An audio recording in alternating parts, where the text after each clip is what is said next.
em energia elétrica. Então, cuidado, o gerador ele não gera energia, ele só converte, ele transforma qualquer tipo de energia que não seja elétrica em energia elétrica. Vejamos então aí na tela o símbolo do gerador que nós vamos usar nos circuitos. Nós temos aí um gerador que nós vamos chamar de ideal, né, que é aquele gerador que vai fazer toda a conversão de energia, né, não elétrica em energia elétrica. Então esse gerador é representado aí por dois traços, o menor representando o polo negativo, o maior representando o polo positivo. Esse E aí é a chamada força eletromotriz, e essa força eletromotriz é toda a energia que nosso gerador converte para cada unidade de carga. A corrente, no seu sentido convencional, entra pelo polo negativo, sai pelo polo positivo. E a tensão, então, que esse nosso gerador vai liberar para o circuito é a própria eletromotriz. Esse, então, é o gerador ideal. Mas, na realidade, não é isso que acontece, né? Enquanto essa corrente percorre o gerador internamente, enquanto as carguinhas estão lá dentro, tirando a energia desse gerador, ocorre uma perda, né? Elas encontram uma certa resistência interna para se deslocarem lá dentro. Então, lá dentro, nós vamos ter uma resistência interna, representada aí pela resistênciazinha R, ou o Rzinho minúsculo, e na hora de fornecer a tensão, então, nós temos que descontar essa perda. Portanto, a tensão que esse gerador vai liberar aí para o circuito é dado pela eletromotriz, que é toda a tensão transformada, toda a energia transformada por unidade de carga, menos a tensão perdida, que é dada pelo produto Rzinho vezes I, lá da primeira lei de Ohm. Então nós vimos aí os símbolos dos geradores e tem duas ocasiões que nós não podemos esquecer desses geradores. Olha, quando o gerador está em aberto, o que quer dizer gerador em aberto? É quando não tem nada ligado a esse gerador. Se o gerador estiver em aberto, nós temos corrente nula, não tem corrente circulando, e a tensão é a própria eletromotriz, mesmo que ele seja um gerador real. Tá? E uma outra ocasião é quando você curto-circuita o seu gerador. Colocar esse gerador em curto-circuito quer dizer ligar o polo negativo direto ao polo positivo. Vejamos então o que acontece aí quando o nosso gerador está em curto-circuito. Tenho aí um gerador de resistência interna Rzinho, eletromotriz E, polos negativo e positivo, e liguei aí com esse fio, né, de resistências nula, esse fio não tem resistência, é um fio condutor ideal. Liguei esse nosso condutor aí direto do polo positivo ao polo negativo. A corrente que vai circular aí está na sua intensidade máxima e é a chamada corrente de curto-circuito. Nesse caso, então, a tensão é zero porque a resistência externa vale zero. E a corrente, então, nesse caso, é máxima. Aplicando a equação do gerador, U igual a E menos Rzinho vezes I, substituindo aí, então, a nossa tensão por zero e a corrente por ICC, que é a nossa corrente de curto-circuito, temos que zero igual a E menos Rzinho vezes ICC.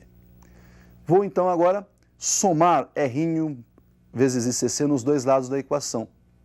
0 mais Rzinho vezes ICC igual E menos Rzinho vezes ICC mais Rzinho vezes ICC. Bom, 0 mais Rzinho vezes ICC é o próprio Rzinho multiplicado pela corrente de curto-circuito. E do outro lado lá eu tinha Rzinho vezes ICC positivo e Rzinho vezes ICC negativo. Um anula o outro, então nós temos do outro lado da igualdade somente a eletromotriz.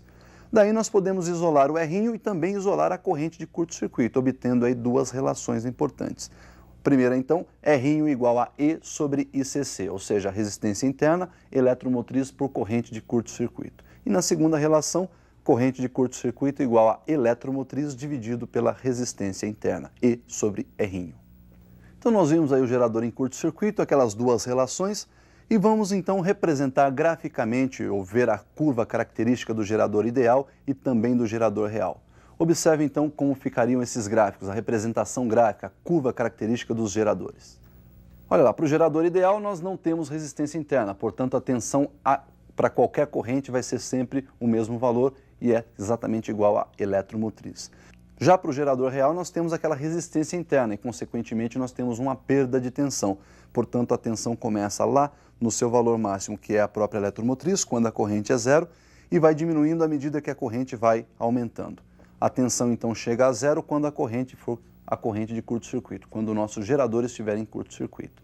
Calculando o coeficiente angular dessa nossa reta aí, olha, nós temos o tangente do ângulo θ, que é o ângulo de inclinação dessa reta, e a tangente então é dada numericamente por E, que é o cateto oposto, dividido por ICC, que representa aí o nosso cateto adjacente. E sobre ICC nós vimos na relação anterior, é a própria resistência interna. Daí, então, tangente de θ numericamente igual à resistência interna. Então, nós vimos aí uma propriedade gráfica muito importante lá no gráfico do gerador real. O que nós vamos fazer agora é um circuitinho bem simples, gerador e resistor. Observem que nesse circuito nós vamos definir uma lei muito importante. Veja comigo aí, acompanhe comigo na tela. Então nós temos aí um circuito simples, um gerador e um resistor. Esse gerador está fornecendo uma certa tensão elétrica aí para o nosso resistor. Podemos então dizer que a tensão do gerador é igual à tensão do resistor. Equaçãozinha do gerador, E menos R'I, e a equação do resistor, R vezes I. Então nós temos aí uma equaçãozinha montada, né? E menos R'I vezes I igual a R1 vezes I. Vamos somar aí os dois lados da equação, o produto R'I vezes I. Daí nós temos que E menos R'I vezes I mais R'I vezes I igual a R1 vezes I mais R'I vezes I. Podemos então observar que do lado esquerdo da igualdade, R'I positivo e R'I negativo se anulam. Sobrou então que a eletromotriz E igual a I, que multiplica aí a soma das resistências. Já colocamos este I então em evidência. I que multiplica R1 mais R'I. Vamos dividir os dois lados da equação por R1 mais R'I. Então nós temos que E dividido por R1 mais R'I igual a I que multiplica R1 mais R'I dividido por R1 mais R'I. Simplificando então o lado direito da igualdade, nós temos que a corrente I é dada pela relação entre a eletromotriz e a soma das resistências externa e interna. Isso aí então é uma lei, é a lei de Pouillet, que permite calcular aí a intensidade de corrente que circula, que atravessa o nosso gerador. Bom, então nós fizemos aí o estudo dos geradores e vamos estudar agora os receptores. O receptor faz exatamente o inverso do gerador. Ele transforma agora energia elétrica em energia não elétrica, em outras modalidades de energia. Vamos verificar o símbolo desse nosso receptor. Olha lá, o receptor tem o mesmo símbolo do gerador, né? Só que em vez de R para resistência interna nós vamos chamar de R', em vez de E para eletromotriz, né? Lá no gerador a gente representava a eletromotriz por E, aqui no receptor nós vamos chamar de E', a chamada força contra eletromotriz. Tá certo? Inverte-se também o sentido da corrente, né? No gerador ela entra pelo negativo, sai pelo positivo. No receptor ela entra pelo positivo e sai pelo negativo. Então veja bem, se o nosso receptor tem a função de transformar energia elétrica em outros tipos de energia, parte dessa energia transformada é útil, então parte da tensão transformada é transformada em energia útil e parte da tensão transformada é perdas. Então nós temos aí que a soma das tensões transformadas igual à tensão total recebida. U igual a E', que é a contra-eletromotriz, mais R' vezes I. Graficamente nós podemos então, olha lá, na vertical representar a tensão, na horizontal a corrente e conforme nós observamos esta equação do receptor, para a corrente zero a tensão é igual a contra-eletromotriz, é o nosso coeficiente linear dessa reta. E nós observamos ainda que como nós temos aí uma soma, à medida em que a corrente aumenta, a tensão também aumenta. Então nós temos aí uma reta crescente. Para uma tensão U, nós temos uma correspondente corrente I. E podemos dizer então que o coeficiente angular dessa nossa reta, que é a tangente de θ, é cateto oposto. Este cateto oposto aí no gráfico você está percebendo U menos E', dividido pelo cateto adjacente, que também no gráfico você observa é a corrente I. Então, olha lá, tangente de θ numericamente U menos E' vezes I. Se nós isolarmos lá na equação do receptor o produto R' vezes I, nós vamos ter que o E' ali será subtraído do lado esquerdo da igualdade. Olha, vai ficar U menos E' igual R' vezes I. Então, onde está escrito U menos E', podemos escrever R' vezes I, dividido pela corrente I. Simplificando essa expressão, a tangente de θ numericamente igual ao R', resistência interna do receptor. Bom, então nós vimos aí a definição, vimos a representação do receptor e ainda vimos a propriedade gráfica. O que nós vamos fazer agora então é colocar isso no circuito, tudo que nós já vimos até agora, gerador, receptor e resistor. Observe então o circuito que nós preparamos aí.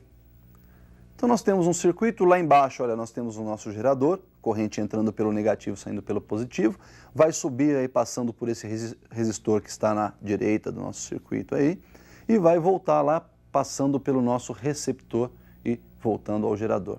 Percebam então que ela entra no negativo do gerador, sai pelo positivo e entra no positivo do receptor e sai pelo negativo. A tensão que o gerador fornece agora será dividida entre os elementos resistor e receptor. A tensão do gerador, então, olha lá, é a soma entre a tensão do resistor mais a tensão do receptor. Substituindo, então, essas tensões pelas suas equações, tensão do gerador igual a E menos R vezes I, igual tensão no resistor, R vezes I, mais a tensão no receptor, que é E' mais R' vezes I. Nós vamos somar aí nos dois lados da equação o produto R' vezes I. Então, nós temos E menos R'I mais R'I, igual R vezes I mais E' mais R'I e mais R' vezes I. Do lado esquerdo, então, o produto R'I se anula, tem um positivo, outro negativo, ficou então E igual E' mais, vou colocar o I em evidência, fica I, multiplicando aí o somatório das resistências. R, que é a resistência externa, mais R', resistência interna do nosso receptor, mais o R', que é a resistência interna do gerador.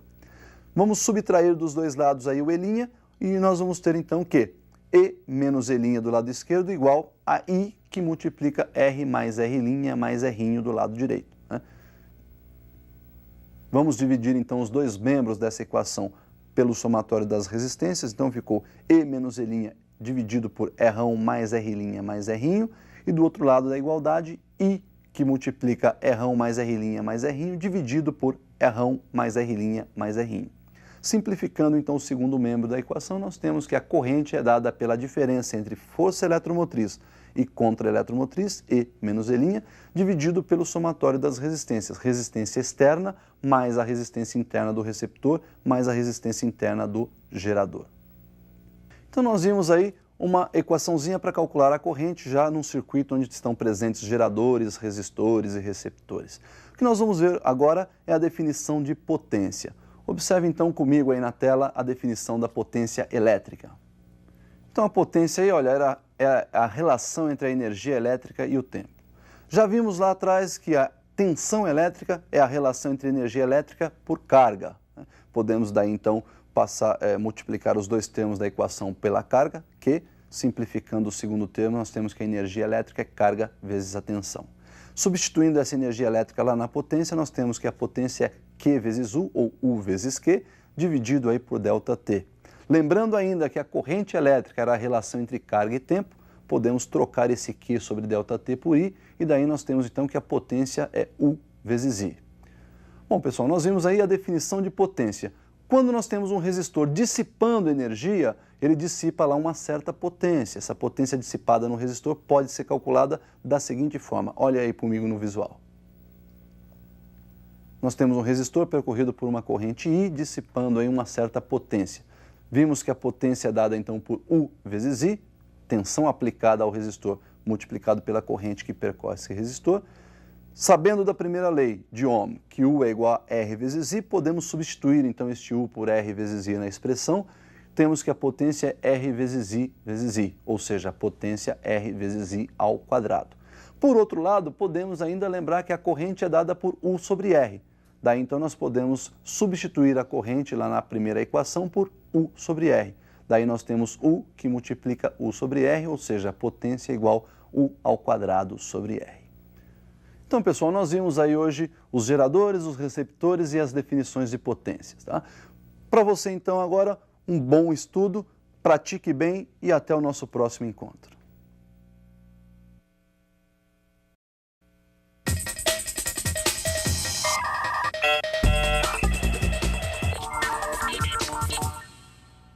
Olá pessoal, estou aqui com vocês para mais uma das nossas aulas de física e hoje nós vamos falar da eletrização e da força eletrostática. Para falarmos de eletrização devemos conhecer os corpos eletrizados. O que seria um corpo eletrizado?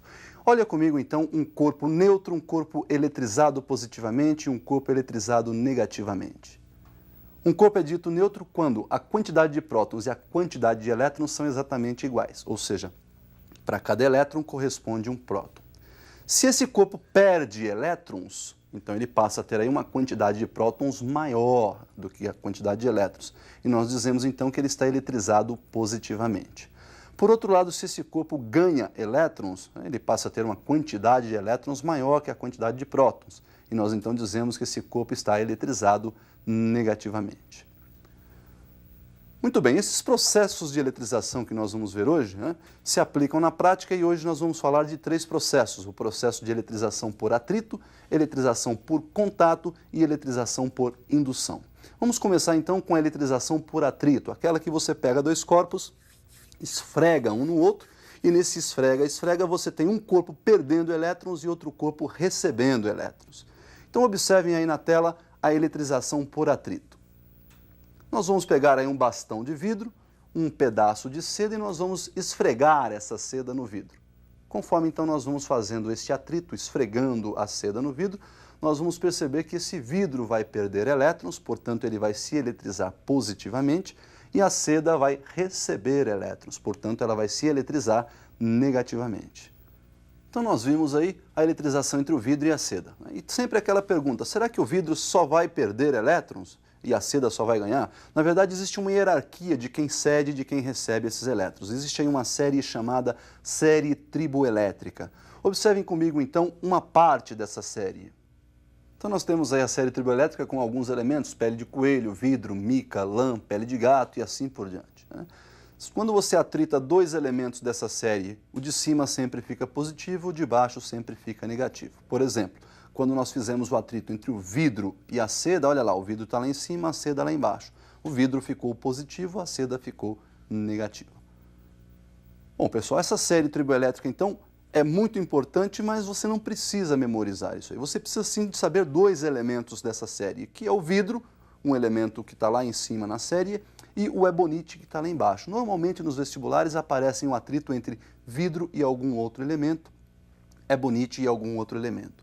Como o vidro está muito em cima, né, e o ebonite está muito embaixo, normalmente eles atritam aí o vidro com algum elemento entre ele e o ebonite com também algum elemento entre ele e o vidro. Então, normalmente, quando é vidro e alguma coisa, o vidro você vai lembrar que fica positivo e esse outro elemento vai ficar, então, negativo. E assim também procede lá para o ebonite. Ebonite sempre, quando atritado com outro elemento acima, aí vai ficar negativo e o outro elemento positivo.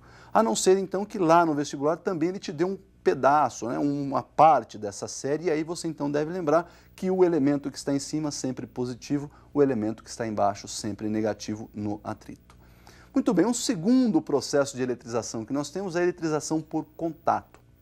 No contato, normalmente você vai ter lá um corpo neutro e um outro corpo eletrizado, né? E quando você faz o contato, vai ocorrer aí uma troca de cargas e nós vamos ter aí a eletrização. Na verdade, não seria bem uma troca, né? Porque o corpo que está neutro vai receber ou perder elétrons para o corpo que está eletrizado. Vamos observar então comigo aí uma eletrização por contato. Nós temos aí 2 corpos, uma esferinha e um cubo, né? E nós vamos aproximar um do outro e fazer o contato. Percebam então que a esfera está eletrizada positivamente e o nosso cubo está inicialmente neutro. Quando nós fazemos o contato entre cubo e nossa esfera, por ela estar carregada positivamente, ela está precisando de elétrons, está faltando elétrons na esfera.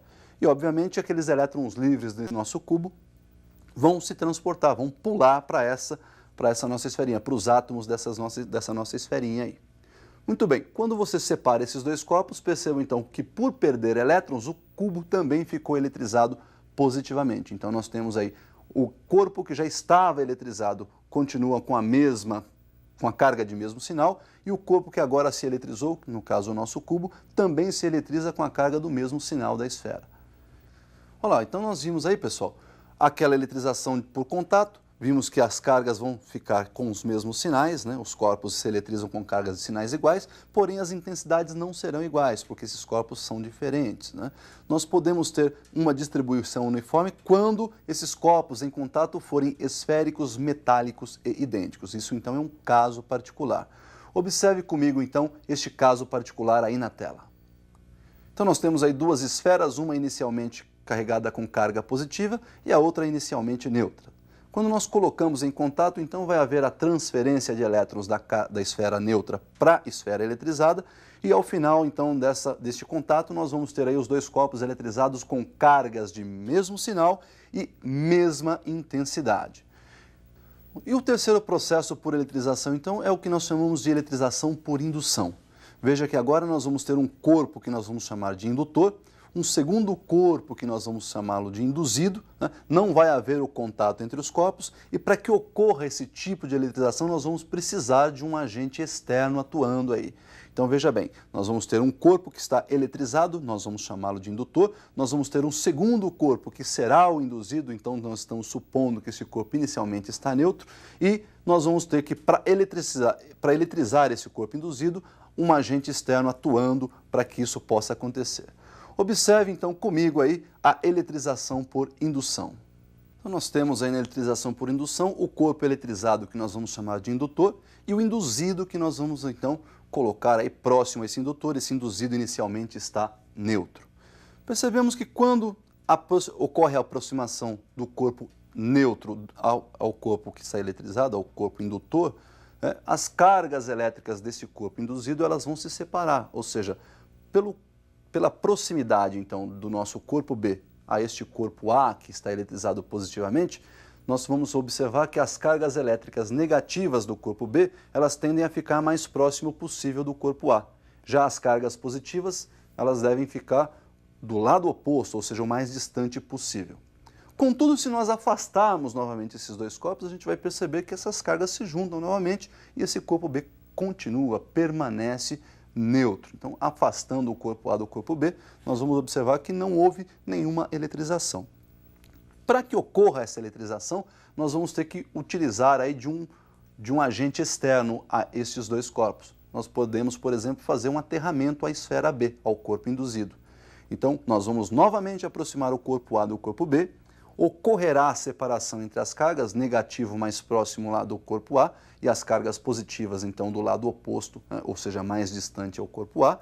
E quando você faz o aterramento, ocorre aí um escoamento de elétrons e aí o nosso corpo fica eletrizado com cargas de sinal oposto ao do indutor.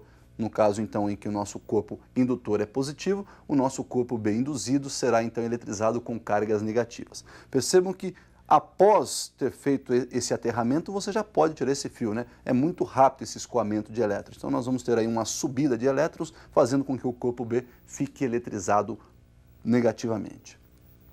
Então, para que você não esqueça, nós temos aí 3 processos. Lá no atrito, quando você atrita, os corpos se eletrizam com cargas e sinais opostos e com mesma intensidade. Se um corpo perde 10 elétrons, o outro corpo recebeu 10 elétrons. No contato, ele se eletriza com cargas de mesmos sinais. Essas cargas não necessariamente devem ser iguais. No caso, então, que os corpos são diferentes, só vão ser iguais quando os corpos forem esféricos, metálicos e idênticos. E aí, na indução, nós vamos ter, então, os corpos também eletrizados com cargas de sinais opostos e a gente já sabe, né? Nós não sabemos qual é a quantidade de cargas porque houve agente externo atuando aí para que ocorresse o escoamento de elétrons. Então, observem essa relação aí do indutor induzido em termos de cargas de sinais positivo e negativo. Olhem na tela. Olha aí, se o indutor, então, for negativo, o nosso induzido vai se eletrizar com carga positiva. Por outro lado, se o indutor for positivo, o nosso induzido, então, se eletriza com cargas de sinal negativo.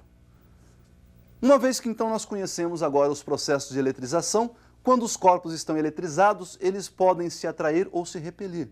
Pode ocorrer uma atração entre corpos eletrizados com cargas de sinais opostos, isso nós já sabemos, e pode haver uma repulsão entre corpos eletrizados com cargas de mesmo sinal. Então, quando nós aproximamos um corpo A de um corpo B, dependendo da sinalização das cargas desses corpos, eles podem se atrair ou se repelir. A força com que eles se atraem ou com que eles se repelem pode ser determinada por uma lei que foi estabelecida por Coulomb. Então, nós vamos observar como é a lei de Coulomb, essa lei que determina a força eletrostática entre dois corpos eletrizados. Observe comigo aí na tela, então, a lei de Coulomb. Nós temos aí duas esferas, nesse momento aí as duas estão eletrizadas com cargas de sinais iguais, cargas positivas, e nós colocamos essas cargas inicialmente a uma distância d uma da outra. Nós sabemos que cargas de mesmos sinais vão sofrer uma repulsão, né? E pela lei da ação e reação, a força elétrica que a primeira carga exerce na segunda é exatamente igual à força elétrica que a segunda carga exerce na primeira. E essas forças, então, devem ter a mesma intensidade, mesma direção e sentidos opostos. Segundo o nosso amigo Coulomb, estabelece em sua lei que esta força eletrostática entre essas cargas é dada pelo produto de K0, que é uma constante eletrostática do meio. Nós consideramos então que inicialmente elas estão colocadas no vácuo, o K0 então é a constante eletrostática do vácuo, ainda diretamente proporcional ao módulo do produto das cargas e inversamente proporcional ao quadrado da distância que separa essas duas cargas. Então nós temos aí que o módulo da força eletrostática ou o módulo da força elétrica é dada por K0. Esse K0 está multiplicando aí o módulo do produto das cargas e esse produto está sendo dividido aí pelo quadrado da distância que separa essas duas cargas. Então, para o vácuo, K0, que é a constante eletrostática, é igual a 9,10 elevado a nona Newton vezes metros quadrados, dividido aí por Coulomb ao quadrado. Então, nós vimos aí a definição da lei de Coulomb, que nos proporciona calcular a força eletrostática, né, através aí dessa equação, força igual K0, constante eletrostática, multiplicado aí pelas cargas em módulo e dividido pelo quadrado da distância. Como é que a gente vai relacionar isso aí no gráfico? Vamos fazer então a relação entre força e distância no gráfico. Observe então como fica a curva que representa essa equação do Coulomb, da lei de Coulomb. Olha lá, nós temos na vertical aí então o eixo que representa a força eletrostática ou a força elétrica, na horizontal, o eixo que representa a distância entre as cargas, e nós percebemos que a força é inversamente proporcional ao quadrado da distância. Portanto, quanto maior a força, menor a distância. Conforme a força vai diminuindo, essa distância vai aumentando. E nós temos aí então uma curva característica de relação inversamente proporcional, que é uma hipérbole. Nesse caso, a hipérbole é cúbica, porque lá na equação nós temos força eletrostática inversamente proporcional ao quadrado da distância. E aí no gráfico aparece força eletrostática em relação à distância. Bom, pessoal, então com relação à eletrização era isso que nós tínhamos para ver, né? Espero que você tenha aproveitado bem esse nosso encontro de hoje e bons estudos até o nosso próximo encontro.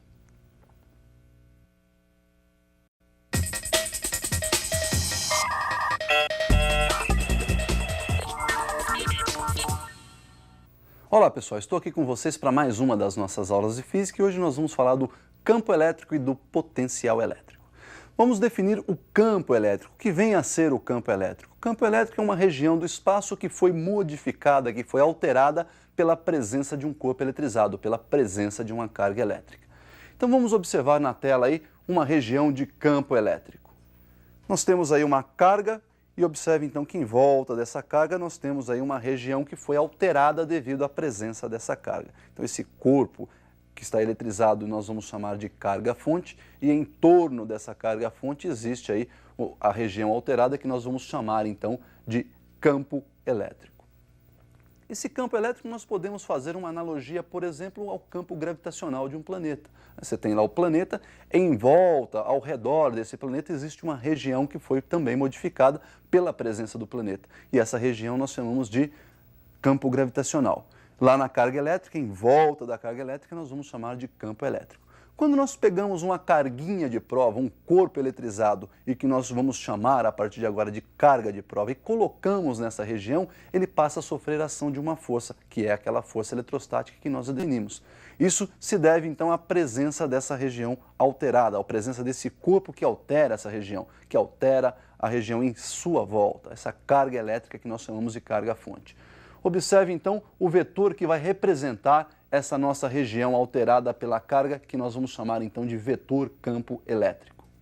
Então nós temos aí a região que foi alterada pela carga elétrica, que nós chamamos de campo elétrico, e quando nós colocamos então nossa carga de prova, olha aí, surge a força eletrostática.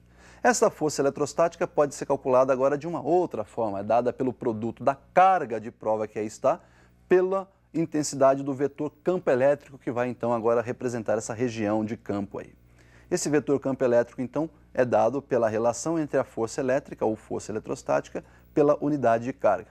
No sistema internacional, essa unidade de campo elétrico será dada provisoriamente por Newton por Coulomb. Então, unidade de campo elétrico, Newton por Coulomb. Percebemos ainda que se essa carga de prova for positiva, nós vamos ter a força elétrica ou a força eletrostática e o campo, o vetor campo elétrico, no mesmo sentido e na mesma direção. Se a carga de prova for negativa, nós vamos ter então a força elétrica e o campo elétrico em sentidos opostos, mesma direção, porém em sentidos opostos. Então nós vimos aí a definição do vetor campo elétrico, que vai representar o nosso campo.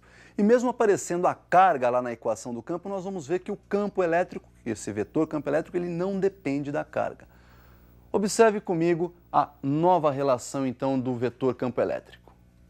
Lembrando então que a força eletrostática é dada pelo produto da constante eletrostática, K0, ainda pelo produto dos módulos das cargas e dividido ainda pelo quadrado da distância que separa essas duas cargas, nós podemos substituir naquela equação que nós vimos campo, força eletrostática sobre carga, nós vamos trocar essa força eletrostática então pela equação da lei de Coulomb. Então nós temos aí que o campo é dado por K0 vezes o produto dos módulos das cargas dividido por d ao quadrado e dividido ainda pelo módulo da carga Q. Olha, percebam então que a carga vai ser simplificada na equação. E nós temos aí que o campo, então, o vetor campo elétrico em módulo é dado por K0, produto da carga fonte, dividido pelo quadrado da distância que separa, então, esta carga do ponto considerado. Veja agora que esse ponto não necessariamente tem que ter a presença de uma carga para que ocorra aí o que nós chamamos de campo elétrico. Então nós definimos a equação que vai calcular o módulo do vetor campo elétrico. Percebemos que esse vetor, então, independe, a intensidade desse vetor independe da presença ou não da carga de prova lá no campo elétrico. Nós vamos observar aí que esse campo elétrico ele pode ser um campo de aproximação ou um campo de afastamento. Para isso, então, nós vamos observar esse visual para identificar o sentido do campo elétrico, do vetor campo elétrico. Nós temos aí a carga fonte positiva e eu vou inicialmente aproximar dessa carga fonte uma carga de prova também positiva. Sabemos que cargas e sinais iguais se repelem, então essa carga de prova vai sofrer uma força elétrica de repulsão e para a carga de prova positiva nós temos campo e força com mesma direção, mesmo sentido. Por outro lado, quando eu aproximo uma carga negativa dessa carga fonte, ocorre aí a atração, cargas e sinais opostos se atraem. E nós vamos ter aí a força então de atração dirigida para a carga fonte. Mas quando a carga de prova é negativa, sabemos que o campo elétrico e o vetor campo elétrico e a força eletrostática têm sentidos opostos.